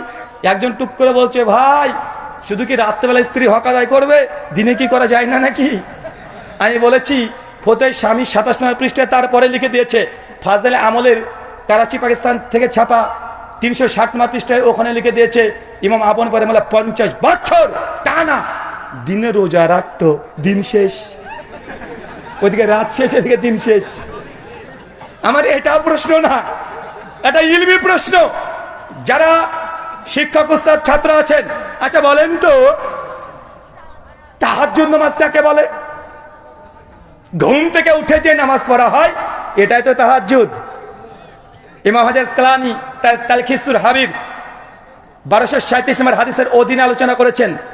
ফতোয়া শামিতে হানাফিদের কিয়ামুল লাইল 2য় খণ্ড 88 নম্বর পৃষ্ঠায় লিখেছেন, তাহাজ্জুদের জন্য শর্ত হচ্ছে ঘুম পাড়া। যদি আলসের একমত না, তাহাজ্জুদের জন্য হচ্ছে ঘুম থেকে উঠে নামাজ পড়াটা শর্ত, মানে ঘুম শর্ত। কি শর্ত? ঘুম শর্ত। ঘুমবিহীন কেউ যদি রাত্রে জেগে থেকে যে নামাজ পড়ে ওটা তাহাজ্জুদের নামাজ নয়, ওটা মুতলাকান নফল নামাজ হবে। কি নামাজ হবে? মুতলাকান নফল নামাজ। চাচা মাসালা বুঝেছেন তো? বুঝতে পারছেন না? মানে তাহাজ্জুদ পড়তে হলে কি করতে হয়? আগে ঘুমাতে হয়। আচ্ছা চাচা, ঘুমালে কি ওযু থাকে? বুঝেননি মনে হয়। ঘুমালে কি ওযু থাকে? তো ইমাম আবু হানিফা যদি না ঘুমায় তাহলে তাহাজ্জুদ পড়েনি 40 বছর। আর যদি বলে না তাহাজ্জুদ বলেছে, তাহলে ওযু ভাঙতে হয়েছে ঘুমের কারণে। মানে বুঝতে পারেননি? মানে ইমামে আজম আবু হানিফা রাহিমাহুল্লাহর মাকাম বর্ণনা করতে গিয়ে তার তাহাজ্জুদ ধ্বংস করে মুকাল্লিদ জাহেলরা ছেড়ে দিয়েছে। যে ওযু টিকায় তাহলে তাহাজ্জুদ পড়েনি, তার তাহাজ্জুদের জন্য ঘুম শর্ত। আর ঘুমিয়ে গেলে নেন ঠেলা, এবার ওযু ভেঙে গেছে। যেদিকে যাতে যেতে চাই যাক। 364 নম্বর পৃষ্ঠায় একজন বুজুর্গের কথা লিখেছে, আমার কাছে নিয়ে এসেছি, ভাবছিলাম যে এটা নিয়ে কথা বলবো। ফাজাইলে হাজ লিখছেন যে এক বুজুর্গ ছিলেন 12 দিন এক ওযুতে নামাজ পড়েছে। চিন্তা করেন এবার কত বড় বুজুর্গ, 12 দিন। আমি তো কোনো বললাম যে 12 দিন ও মানে এই মানে পটিও করেনি। আল্লাহর ওলির সঙ্গে গুস্তাকি করতে হয় না, করলাম না। 12 দিন একটু হাগু করেনি, একটু 19, 20, 20, 21, 22 করেনি। এই মানে 12 দিন এক ওযুতে এতদিন নামাজ পড়েছে। মানুষ না পায়জামা ছিল? আমার আর একটা প্রশ্ন, আচ্ছা বলেন তো 12 দিন যদি এক ওযুতে নামাজ পড়তে পারে হুজুরে, তাহলে 12 দিন নিশ্চয় তার ওযু ভাঙেনি। আর ওযু একটা ভাঙার কারণ হচ্ছে ঘুমিয়ে যাওয়া, মানে বেটা 12 দিন ঘুমায়ও নি। আমি আজকে গুগল করে দেখছিলাম যখন এই ঘটনাটা পেলাম যে গিনেস বুকের রেকর্ড কতদিন আছে যে মানুষ না ঘুমিয়ে থাকতে পারবে। একজনের নাম এসেছে, উনি হচ্ছেন ইংল্যান্ডের। উনি না ঘুমিয়ে টানা 7 দিন ছিলেন। কয়দিন? 7 দিন। মেডিকেল অনেকগুলো আমি তথ্য একটু ঘাটাঘাটি করলাম, চ্যাট জিপিটি হাফেজাউল্লাহকে প্রশ্ন করলাম, কিছু ওয়েবসাইট থেকে ঘাটাঘাটি করলাম, দামাত বারকাতুম আলিয়া ফেসবুক তো আছেই, সব ঘাটাঘাটি করে দেখলাম বিজ্ঞান ডাক্তার সায়েন্স আমাদেরকে বলছে টানা একজন ব্যক্তি 7 দিনে বেশি না ঘুমিয়ে থাকতে পারবে না, সর্বোচ্চ 5 দিন পারবে। 5 দিন যে না ঘুমায় তারপরে ও মানুষ থাকবে না, ও পাগলা হয়ে যাবে। তার মানে বুঝে নিয়েছি তোমার ওই হুজুর হয় সে মিথ্যুক ছিল, নচেত পাগল ছিল। আল্লাহর ওলি না, ও পাগল টাল। বুঝেন নাই? 12 দিন না ঘুমিয়ে থাকবে। তো তোমার বুজুর্গর নামটা গিনিস বুকে লিখে দিয়ে আসো না যে আমার হুজুর ফাজাইলে আমল এত নম্বর পৃষ্ঠা 364 নম্বর পৃষ্ঠা 12 দিন না ঘুমিয়ে থেকেছে, নামটা তার থাকার দরকার। কিন্তু কোথায় ইংল্যান্ডে লোকটার নাম আছে, একটু আন্দোলন করো না। কথা বুঝলেন না মনে হয়? মানে এমন এমন ঘটনা, মানে মাঝে মধ্যেই দেখি এই ফাজাইলে হজ একজন বুজুর্গ ছিলেন, উনি পাকিস্তানের আফগানিস্তানে কোন করাচি, মানে পাকিস্তানের করাচির ওই সাইডে আশেপাশে বাড়ি। হঠাৎ নাকি হজ করবেন, টাকা পয়সা নাই, পায়ে হেঁটে যেতেও পারে না। উনি নাকি কি করলেন, উনি একটু চিন্তা করলেন নবীর প্রতি একটু সালাম পেশ করবেন, অনেক শখ, কিচ্ছু পারলেন না। চোখটাকে বন্ধ করতে করতে করতে করতে বেচারা ঘুমিয়ে গেলেন। বেটার ধর্মটাই স্বপ্ন, ঘুমিয়ে গেছেন। একটুবার দেখছেন যে উনি উড়তে উড়তে চলে গেছেন, গিয়ে একদম কাবা শরীফ, চোখ ঘুম ভেঙেছে আর সামনে দেখছে কাবা শরীফ। কথা বুঝলেন না? বলছে তারপরে আমার ওই হুজুর, আমার বুজুর্গ কাবাকে তাওয়াফ করলেন, মদিনায় চলে গেলেন, তারপরে নবীকে সালাম দিলেন, তারপরে আবারও ঘুম ভেঙেছে, আর একবার দেখছে ওর বাড়িতে আছে, মানে ওর হজ কবুল হয়ে গেছে। আমার সাদা মনে সাদা প্রশ্ন, ভাই যদি ভারত বাংলাদেশ পাকিস্তান থেকে যায় কেউ উমরা বা হজ করতে, তো তাকে ইহরাম বাঁধা লাগবে না? তো তোমার হুজুর ইহরাম কখন বেঁধেছে? ও তো ডাইরেক্ট কাবা দেখেছে, মানে বুঝলেন না মনে হয়, মানে এই ভণ্ডদের বদমাইশিদের মানে কারামত দেখা দেখে বেটা ইহরাম ছাড়া তোমার হজম না হবে। তো তুমি ইহরাম কোথায় বাঁধলে? তুমি যে লিখে রেখেছো ডাইরেক্ট চোখ খুলে দেখছে কাবা, তো কাবার সামনে ইহরাম বাঁধতে হবে নাকি রে বেটা? মানে এরা শরীয়তের জ্ঞান জিরো পরিমাণেও ছিল না। মানে এই ঘটনা থেকে বোঝা যায়, মানে আপনার ওই পীর সাহেব দেখবেন মাঝে মধ্যে উঠতে পারে। এমন ঘটনা শোনেন না, আরে আমার পীর বাংলাদেশের বক্তা বলছে তুমি জানো আমার পীর কত বড় পীর? তো কত বড় পীর? বলছে আমার পীরের সঙ্গে একদিন আমি ওয়াজে গিয়েছি, রাত্রিতে ফিরে আসলাম, হঠাৎ দেখছি ঝড় বৃষ্টি, রাত 2টো তখন বাজে, ভয় খেয়ে গেলাম যে কিভাবে এখন পদ্মা নদী পার করব। মানে আপনাদের চরমনায় পীর সাহেব ওয়াজ করছে, তার ভক্তবিন্দুরা যার নাকি বেগুনেও জিকির করে, শোনেন নাই? বলছে সবাই আল্লাহর ওলিকে চিনেছে কিন্তু ওয়াহাবিরা চিনেনি। আমার পীর সাহেব এত বড় পীর, সিংহ এসে প্রণাম করে চলে যায়। তোমার পীর সাহেবকে একটু ডেকে নিয়ে এসো, আমাদের কলকাতার চিড়িয়াখানায় ঢুকিয়ে দেবো, 10 মিনিট থেকে দেখিও। সবাই চিনেছে আল্লাহর ওলিকে, ওই সিংহ নাকি চিনে না। ভাই বলে কি বলে না? তারপরে বলছে যে পীর সাহেব হঠাৎ দেখছি ঝড় বৃষ্টি, কিভাবে নদী পার হবো? নদীর কাছে এসে দেখি মাঝেও নাই নৌকায় নেই, মহা মুসিবত। পীর সাহেবকে বললাম পীর সাহেব কিভাবে নদী পার হবো, আমার তো ভয় লাগছে। বলদ নামক মুরিদকে পীর বলছে বাবা তোমার কাছে জায়নামাজ আছে? জি আছে। সঙ্গে বগল থেকে বের করে জায়নামাজটা পীরকে দিয়ে দিয়েছে, পীর নিচে পেতে দিয়েছে। তখন বলছে শোন তুই জায়নামাজে দাঁড়িয়ে যা, মনে মনে আমার নাম স্মরণ করতে থাক। এবং পীর সাহেবের সঙ্গে মুরিদ জায়নামাজ উঠে দাঁড়িয়ে আছে। মুরিদ তখন বলছে একটু পর দেখছি আমার জায়নামাজ উঠতে উঠতে উঠতে উঠতে একদম নদী পার করে আমাদের বাড়ির সামনে একদম বসিয়ে দিয়েছে। আমিও বুঝলাম যিনি এই ঘটনা লিখেছেন উনি আলিফ লাইলা অনেক বেশিবার দেখেছেন। জায়নামাজকে উঠে নিয়ে বেড়াচ্ছে, মানে এদের ভণ্ডামি যা আছে সবগুলো কেচ্চা কাহিনী জমা করে রেখে দিয়েছে এইসব গ্রন্থগুলোতে। মানে জায়নামাজে উঠছে, মানে পীর সাহেব উঠতে পারে। বলছে আমার বুজুর্গ 3 দিনে 3 মাসের রাস্তা এক পলকে পার করে দিয়ে চলে এসেছে। ভাই বলে কি বলে না? আমি তো গতকালকে কোথায় প্রোগ্রাম করছিলাম জানো? ওটা সুন্দরগঞ্জে কালকে প্রোগ্রাম করছিলাম। আমি বাংলাদেশের পীরদেরকে বলেছিলাম যে আপনারা যদি যদি উঠতে টুটতে পারেন তো আগামীকাল রাজশাহীতে দারুল হুদা কমপ্লেক্সের আলোচনা সম্মেলন আছে।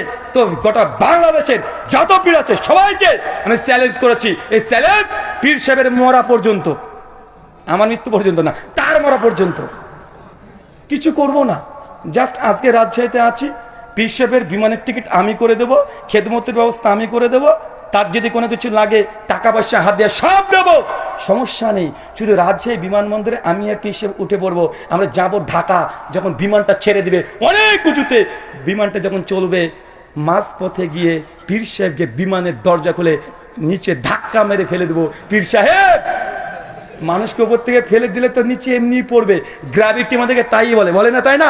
মানে উপরে ফেললাম কোথায় পড়বে? স্বাভাবিক। এটা হচ্ছে নিচে, এটা কোনো কারামত নেই। কারামত কোনটা? ওই যে উপরে যখন চলবে পীর সাহেবকে ধাক্কা মেরে ফেলে দেব। একটু ঢাকা বিমানবন্দরে, শাহজালাল বিমানবন্দর, আল্লাহর অলির নামে বিমানবন্দর, ওই বিমানবন্দরে আস্তে আস্তে আস্তে আস্তে ল্যান্ড করে দেখাও। আমি উঠতে বলবো না বাবা, আমি উঠতে বলছি না, এটা ল্যান্ড করে দেখাও। তুমি নাকি 3 মাসের রাস্তা 3 দিনে পার করে দাও, তুমি নাকি বাড়িতে বসে বসে মক্কাতে নামাজ পড়ো। ভাই বলে কি বলে না?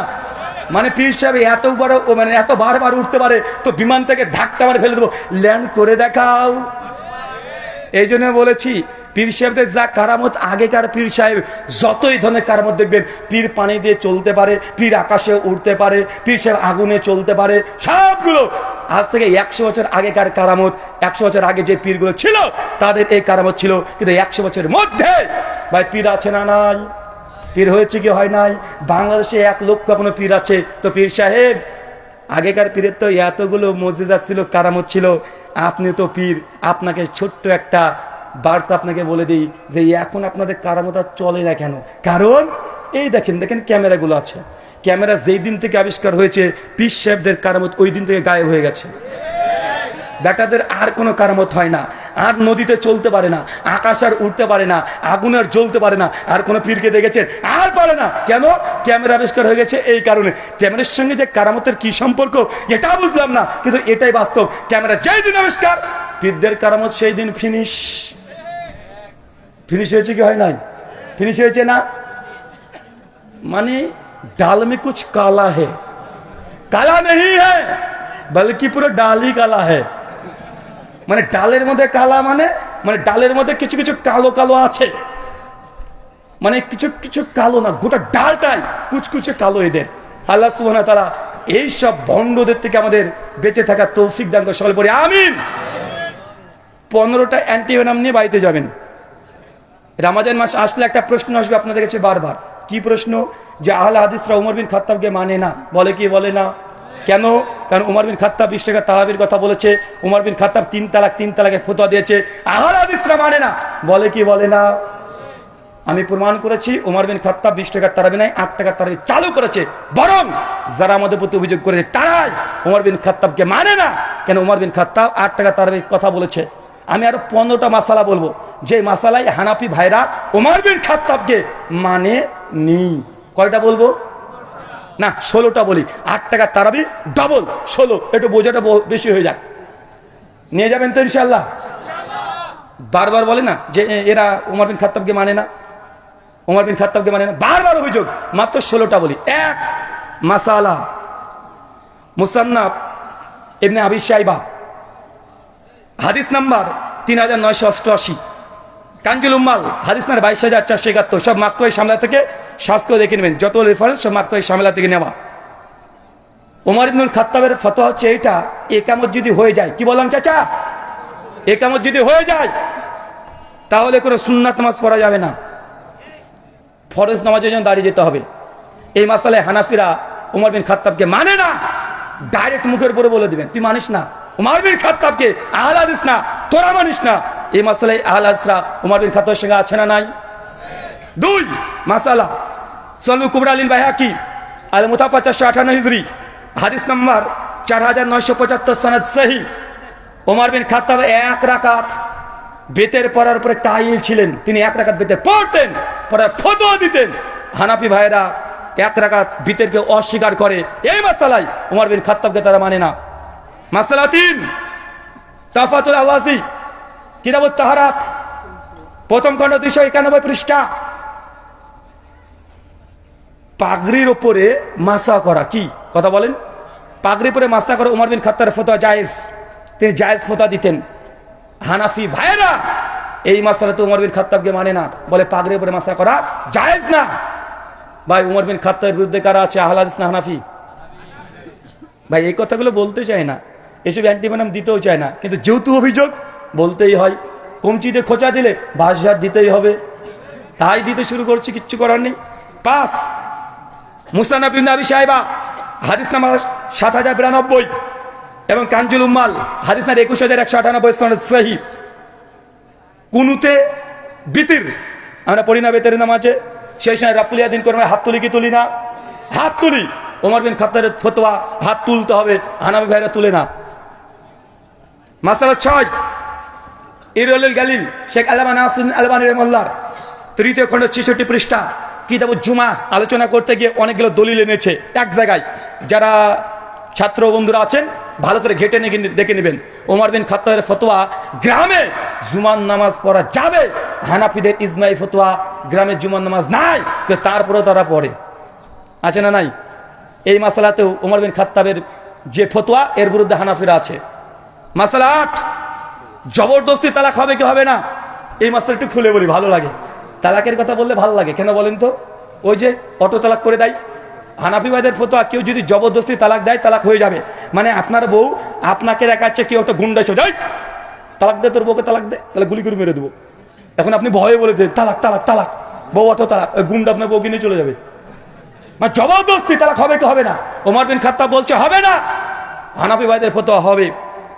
আমি আপনাকে আরেকটু ক্লিয়ার করে বলে দিই, জবরদস্তি তালাক আহলে হাদিসরাও বলে যদি জবরদস্তি প্রমাণ হয়, কিন্তু শর্ত আছে। হানাফিদের নিকটে কোনো শর্ত নেই, আহলে হাদিসদের নিকটে শর্ত। জবরদস্তি যখন হবে সেই সময়তে তার মৃত্যুর ভয় থাকতে হবে। কি থাকতে হবে? মৃত্যুর ভয় থাকতে হবে। 2, যাকে জবরদস্তি করা হচ্ছে সে ব্যক্তি ক্ষমতা থাকতে হবে। ডিফেন্স যদি করার ক্ষমতা না থাকে, প্রায় 6খানা শর্ত আছে, ওটা নিয়ে আলোচনা করছি না। কিন্তু এই মাসালায় ওমর বিন খাত্তাব বলে জোর করে যে তালাক যদি দিয়ে দেয় ওই তালাক ধার্তব্যের মধ্যে গণ্য হবে না। কিন্তু হানাফি ভাইরা বলে ঘুমের ঝুঁকে যদি বউকে তালাক দিয়ে দাও, অথবা ঘুমের ঝুঁকে স্বপ্ন দেখেছো যে হাতের আঙুল চলছে বউর দিকে, দিয়ে বলছে তালাক তালাক তালাক, বউ শেষ। কথা বুঝলেন না? মানে ফতোয়া স্বামীকে দাও তালাকে, পরিষ্কার ফতোয়া দেওয়া আছে। চলেন মাসা 9 কাঞ্জুল উম্মাল 23,538 নম্বর হাদিস। আলী মুত্তাকি হানাফির সংকলিত হাদিসের গ্রন্থ, প্রায় 50,000-এর কাছাকাছি হাদিস আছে, সনদ নেই, শুধু মতনগুলো তিনি জড়ো করেছেন। ওমর বিন খাত্তাব তিনি বৃষ্টি প্রার্থনা, ইস্তেসকা সালাতে 2 হাত তুলে দোয়া করা এবং চাদরটাকে উল্টো করে কাঁধে ঝুলিয়ে দেওয়া, তার ফতোয়া জায়েজ। সুনান তিরমিজি 559 নম্বর হাদিস আলোচনা করতে গিয়ে তিরমিজি বলছেন এই মাসালায় আবু হানিফা ইমাম আবু হানিফার নিকটে ইস্তেসকার কোনো সালাতই নাই, মানে বৃষ্টি প্রার্থনার কোনো নামাজই নেই। তার মানে 9টা মাসালা পালেন, যেটা হানাফি ভাইরা ওমর বিন খাত্তাবকে মানে না, 3 তালাক দিয়ে ওমর বিন খাত্তাবকে বাতিল করে দিয়েছে। বেটা আর আমাদেরকে বলে আপনাদেরকে ওমর বিন খাত্তাবকে মানি না, বেটা সাধু বেশে পাকা চোর। বুঝলেন না মনে হয়? মাসালা 10 তিলাওয়াতে সিজদা। কোরআন মাজিদ পড়ছেন, সিজদার আয়াত আসে না, সেই সময় কি দিতে হয়? সিজদা দিতে হয়। আলাজদের জমহুর মুহাদ্দিস ফুকাহাদের ফতোয়া, এই তিলাওয়াতের সিজদা ওয়াজিব নয়, সুন্নাত। কেউ যদি কিছু না দেয় গুনাহ হবে না। হানাফি ভাইদের ফতোয়া না দেওয়াটা ওয়াজিব, না দিলে গুনাহ হবে। কিন্তু ওমর বিন খাত্তাব সহিহ বুখারীর 1027 নম্বর হাদিস, তিনি মনে করেছেন তার ফতোয়া মজুদ আছে সহিহ বুখারীর মধ্যে, তিলাওয়াতের সিজদা ওয়াজিব নাই, কেউ যদি দেয় ভালো, না দিলে কোনো গুনাহ হবে না। কিন্তু হানাফি ভাইদের উল্টো ফতোয়া আছে। মাসালা 11 ইমামের পেছনে ফাতিহা পড়া। ইমাম বুখারী জুজুল কিরাত ফিস সালাহ হাদিস নাম্বার 165, ইমাম দারাকুতনির সুনান দারাকুতনি বাবুল কিরাতের 2 নম্বর হাদিস, সুনান কুবরা আলিল বাইহাকি হাদিস নাম্বার 1665।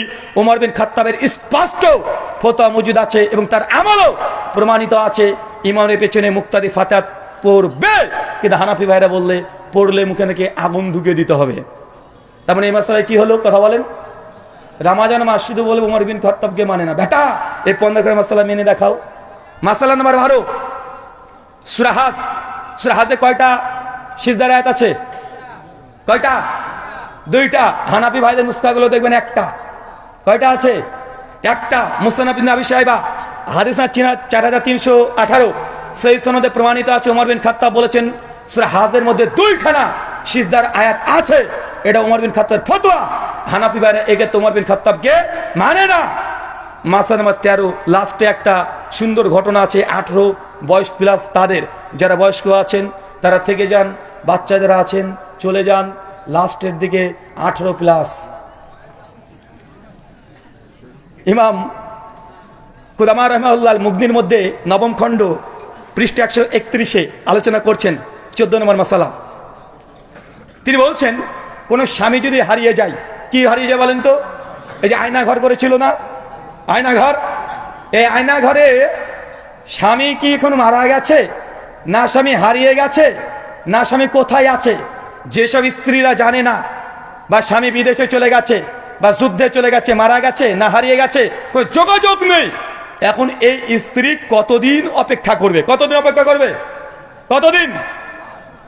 ওমর বিন খাত্তাবের ফতোয়া নকল করেছে ইমাম কুদামাল মুগনিতে 4 বছর। কয় বছর? 4 বছর। তারপরে মেয়েটা 4 মাস 10 দিন ইদ্যত পালন করে অন্য জায়গাতে বিয়ে করতে পারবে। আশরাফ আলী থানভী বেহেশতির জোয়ার তালাকদের আলোচনা করতে গিয়ে বলছেন, কোন স্বামী যদি হারিয়ে যায় বা খুঁজে পাওয়া না যায়, তাহলে ওই মেয়েটি 120 বছর অপেক্ষা করবে। কত বছর? 120 বছর। এখন বলেন তো, 120 বছর অপেক্ষা করবে মেয়েটা, তারপরে বিয়ে করবে কার সঙ্গে? কবরে। মেয়েটাকে এখন কবরে গিয়ে বিয়ে করবে? আর তারপরে ফতোয়া স্বামীতে বলছে 120 বছর পরে বিয়ে করবে, তবে কোনো হানাফি আলেমকে দিয়ে নয়, কোনো মালিকি বা শাফিদের আলেমকে দিয়ে। কথা মনে বুঝতে পারলেন না? কেন বলছেন? হানাফি মাযহাবে কতদিন থাকতে হবে কোনো স্পষ্ট দলিল নাই, এটা আমরা অন্য মাযহাব থেকে ধার করে নিয়ে এসেছি। তাই যে মাযহাবের ফতোয়া নিয়েছে সেই মাযহাবের ইমাম দিয়ে তাদের বিয়ে পড়িয়ে দিতে হবে। তার মানে আয়না ঘরে যারা ছিল নতুন করে এসে আবার মানে সংসার করছে, হানাফিদের ফতোয়া অনুযায়ী জায়েজ না, ও বউটাকে 120 বছর অপেক্ষা করতে হবে। কত বছর? কিন্তু ওমর বিন খাত্তাব বলছে 4 বছর পরে মেয়েটা সিদ্ধান্ত নিতে পারবে সে স্বামীর সংসার রাখবে না সে বিচ্ছিন্ন হয়ে যাবে, চাইলে সারা জীবন না বিয়ে করে থাকতে পারে, কিন্তু মেয়ে যদি চায় দ্বিতীয় কোনো বিয়ে করো 4 বছর অপেক্ষা। কত বছর? 4 বছর। মাসআলা নম্বর 14, মুসান্নাফ ইবনে আবি শাইবা 37344 নম্বর হাদিস। ওমর বিন খাত্তাব বলেছেন হিল্লা বিয়ে। কি বিয়ে? হিল্লা বুঝেন? বুঝেন না? ওই যে কয়দিন আগে মসজিদে কি একটা যেন কে করেছিল না, বাচ্চা ছেলে বুঝবে না। হিল্লা বিয়ে মানে আপনি কাউকে ঘুমের যুগে বলে দিয়েছেন তালাক তালাক তালাক, এখন বউ এখন হয়ে গেছে অটো তালাক। এখন হুজুর বলেছে কি যে না আর তো নতুন করে তো ওই স্বামীর সঙ্গে সংসার করা যাবে না, তবে একটা রাস্তা আছে যে তুমি আমার সঙ্গে 2 রাত থেকে যাও, 2 দিন কারে বিয়ে, 2 দিন রাত্রে বিয়ে করবে, বিয়ে করে ওই মেয়েটার সঙ্গে শারীরিক সম্পর্ক করবে। শারীরিক সম্পর্ক কিভাবে করবে পিছনে দেখি আগে, হবে না, বলা যাবে না। বাহারুর রাইক ফোদাই স্বামীতে আছে শুধু বিয়ে করলেই হিল্লা হবে না, বরং হিল্লা হওয়ার জন্য শর্ত আছে। কি শর্ত আছে এটার বলা যাবে না, মানে ভয়ঙ্কর শর্ত। মাদানী সাহেব যান,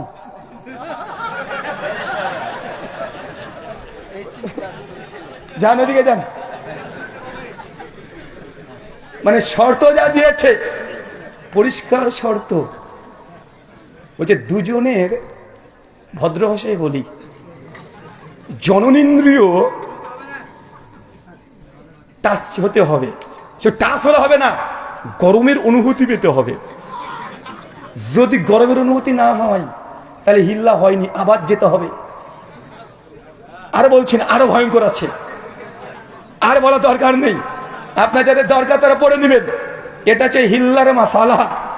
ওমর বিন খাত্তাব রাদিয়াল্লাহু তাআলা আনহু ফারুকে আজম তার ফতোয়া, কেউ যদি হিল্লা করে তাকে রজম করতে হবে। কি করতে হবে? রজম করতে হবে। হানাফি ভাইরা ওমর ইবনে খাত্তাবের এই ফতোয়া মানে না, তারা অস্বীকার করে দেয় হিল্লা করাকে তার নেকির কাজ মনে করে। কিসের কাজ? নেকির কাজ, সবের কাজ। ফতোয়া হিসেবে ডাইরেক্ট লিখেছে কেউ যদি মানে এই হালালা করে তাহলে 2 পরিবারের আবার বিবাহটাকে বৈধ করে দিচ্ছে, তার জন্য যে হালালা করেছে এ পাবে নেকি। নবী বলেছে ভাড়াটা সার, আর এ বানাচ্ছে নেকি পাবে। মাসালা নাম্বার 15, ওমর বিন খাত্তাব সুনান তিরমিজি কিতাবুল হাজ হাদিস নাম্বার 806 পরিষ্কার ওমর বিন খাত্তাব হজের তামাত্তুকে নাজায়েজ মনে করতেন। সহিহ বুখারী 563 কিতাবুল হাজ ওমর বিন খাত্তাব হজের তামাত্তুকে নাজায়েজ মনে করতেন, হানাফিরা জায়েজ বলে। মানে এই মাসালায় ওমর বিন খাত্তাবকে তারা মানছে না। 16 নম্বর মাসালা তারাবি ওমর বিন খাত্তাব 8 টাকাতে কথা বলেছে, হানাফিরা মানে না। টোটাল কয়টা দিয়েছি? কয়টা? টোটাল 16টা মাসালা। এই আলোচনাটা আবার শুনবেন, নোট করবেন। যখনই বলবে আহলে হাদিসরা ওমরকে মানে না, একদম এই দলিল দিয়ে জুতা পিটা করে ছেড়ে দিবেন। কথা বুঝলেন? আমরা ভাই মারামারি করি না, আমরা ইলমি ইখতিলাফ করি। যা অভিযোগ তার ডাইরেক্ট জবাব। গত 2 বছর আগে বলেছিলাম না, ওরা বলে ইবনে মাসউদের ফতোয়া নাকি হানাফি মাযহাব। আমি 15খানা মাসালা দিয়ে গেছি যে 15টা মাসালাই ইবনে মাসউদকে হানাফি ভাইরা মানে না। এই 16খানা মাসালা মানিয়ে দেখাও, তারপরে মুখটাকে খুলে বলবে যে আহলে হাদিসরা ওমরকে মানে না।